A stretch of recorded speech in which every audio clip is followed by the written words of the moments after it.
This hour sponsored by Addo, the power behind the storage.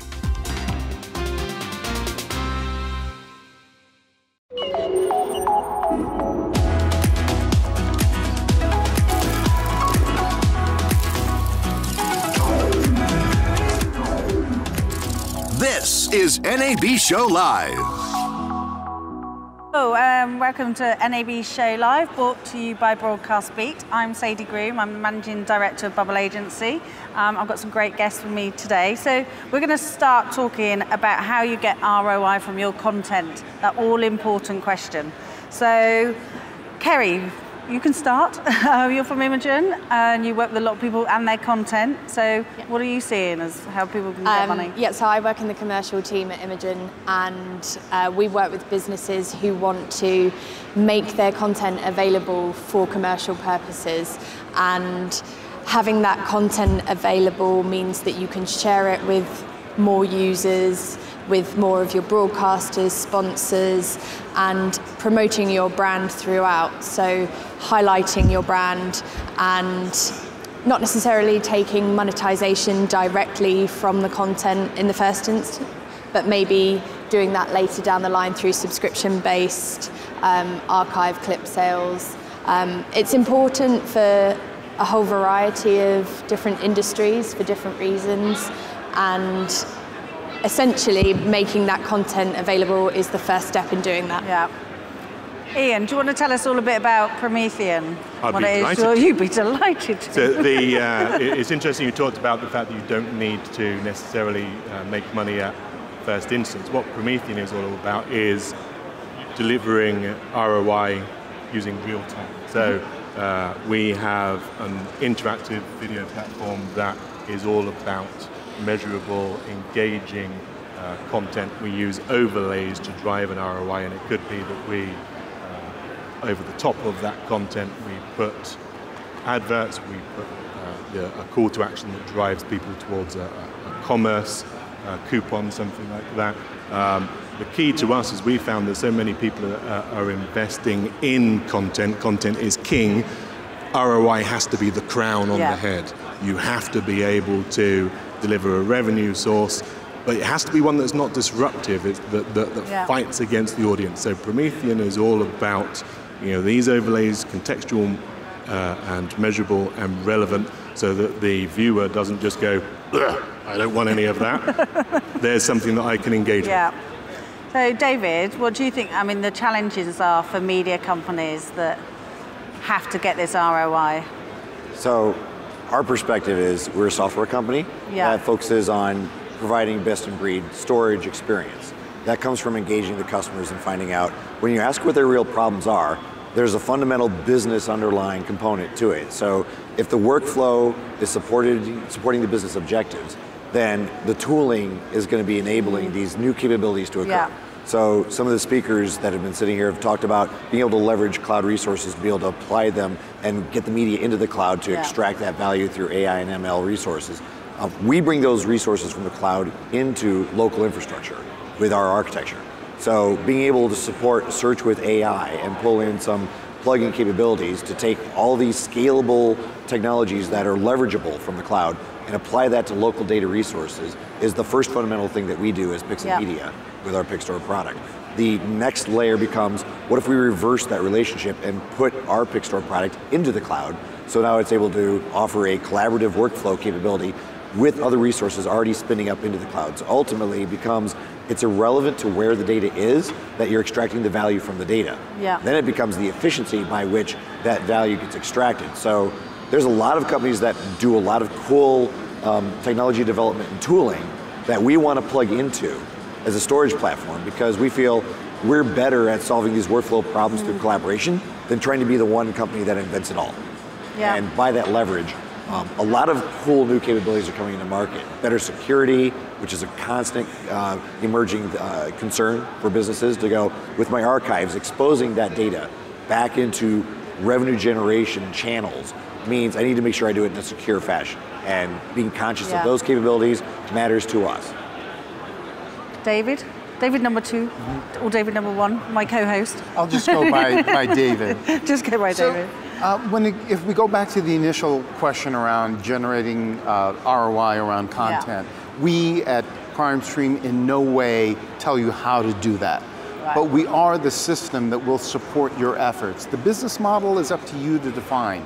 You need the flexibility behind it to change directions, to leverage media, whether it's locally stored or in the cloud, to integrate with AI to find it, to reduce the cost of being able to retrieve it and move it and manage it. And those are all areas where our focus is. In addition, we have a real kind of laser focus, if you will, on tying you into the creative tools and into third-party tools that you can leverage. So we've got over 100 integration with third-party products because we never know what you need to do to chase some new business model that you've just thought of. And we need to be there to support it. I mean, do you think, what workflows do people need to be considering? And are they totally new workflows, or are they ones that already exist? Yeah, it's a great question, and what we're finding is that people need to experiment. They don't always know. So they need to be able to ramp up very quickly at fairly low cost and be able to try out new things. And that might mean that material is coming from new sources, or it might be that deliverables have changed, or it might mean that they need to work differently, and we need to be able to adjust without having to create some bespoke work, if you will, that requires us to change the system.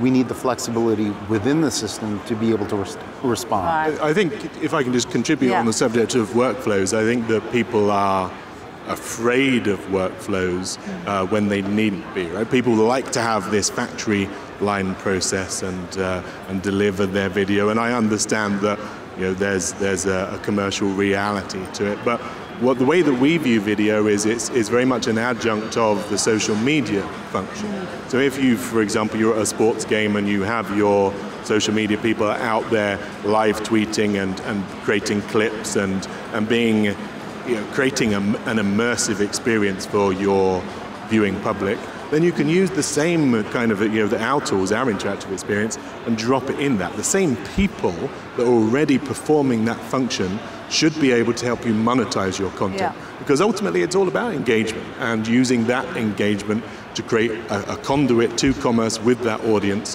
What better way to do that than to use the people that are already involved in doing something compelling with your audience rather than reinventing the wheel.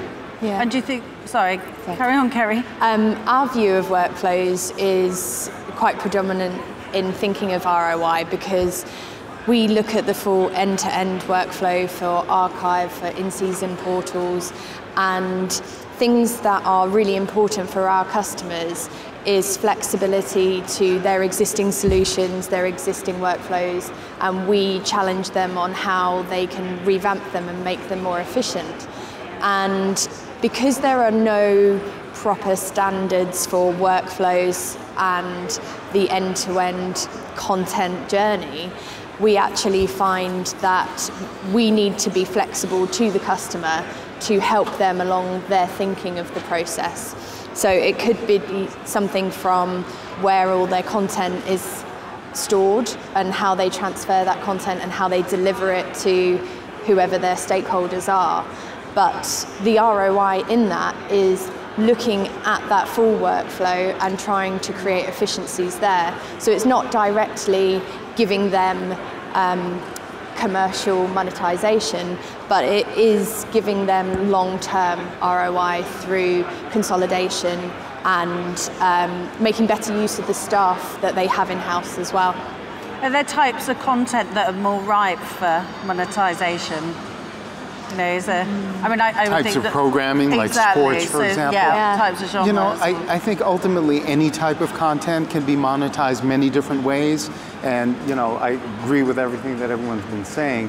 For us, it's translated into reducing the cost of experimentation, allowing, for example, versions, so that you can have multiple versions to monetize in different geographies or to different audiences. One version might be VR 360, another might be, designed for Twitter. Those types of things are different paths towards audiences. I think live content has the ability to monetize more than VOD, and that's purely because that impulse, that call to action that comes with it.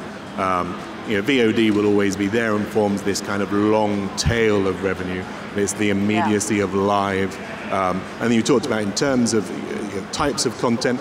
I think as well there's an upcoming generation. I mean, Promethean was born of a previous company involved in esports, and what we find is what we found is that millennials, people involved in that esports genre, were much more likely to have their purchase decisions informed by that content.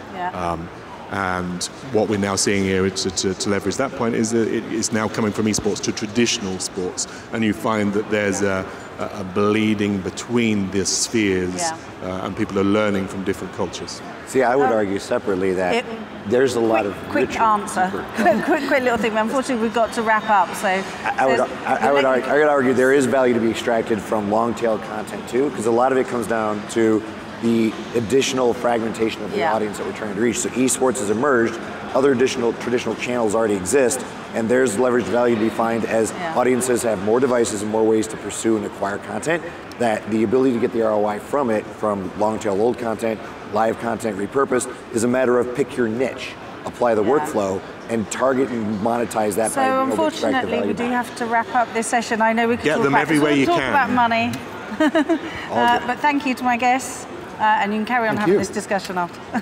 Thank you. Thank you so much. Thank you.